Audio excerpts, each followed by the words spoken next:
రైతులందరికీ నమస్తే అండి. మనం ప్రజెంట్ విఎల్ డైరీ ఫామ్ దగ్గర అయితే ఉన్నామండి. ఒకసారి అన్నకి వివరాలు అయితే తెలుసుకుందాం. అన్న చెప్పండి అన్న. నమస్తే అన్న, నా పేరు బిఎల్ రాజు. మాది ఆంధ్రప్రదేశ్ తూర్పుగోదావరి జిల్లా రాజమండ్రి దగ్గర రామవరం విఎల్ డైరీ ఫామ్ నుండి అయితే మాట్లాడుతున్నాను. మీరు వీడియోలో చూస్తున్న గేదెలు అయితే ప్యూర్ ముర్రా జాతి గేదెలు అండి. ఏవన్ టాప్ క్వాలిటీ ముర్రా జాతి గేదెలు అయితే మన దగ్గర 365 రోజులు కూడా అమ్మకానికి అయితే ఉంటాయండి.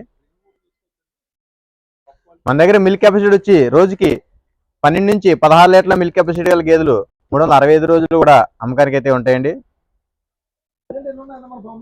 ప్రెజెంట్ మన దగ్గర 20 గేదెల వరకు ఉన్నాయండి. మన ఫామ్ లో 20 గేదెలు వరకు ఉన్నాయి. చూడండి, మన దగ్గర ఇప్పుడు సూడి అయితే 12 గేదెలు, పాడి అయితే ఒక 8 గేదెలు ఉన్నాయండి. 8 గేదెలు ఉన్నాయండి. మన దగ్గర పాడి గేదెలు కొనుక్కున్నట్లయితే వాటికి రొమ్ముదారులో పాలకి గ్యారంటీ ఉంటుందన్న. రొమ్ముదారులో కూడా 4 పడేలా సమానంగా పడేటట్టు గ్యారంటీ దానికి. అలాగే పాల గ్యారంటీ కూడా ఉంటుందండి. మేము చెప్పిన దాని మీద ఒక 1/2 లీటర్ 1/2 లీటర్ తక్కువైనా అడ్జస్ట్మెంట్ అవ్వచ్చు, కానీ అంతకంటే తక్కువ అయితే దానికి కూడా మేమే గ్యారంటీ ఇస్తామండి.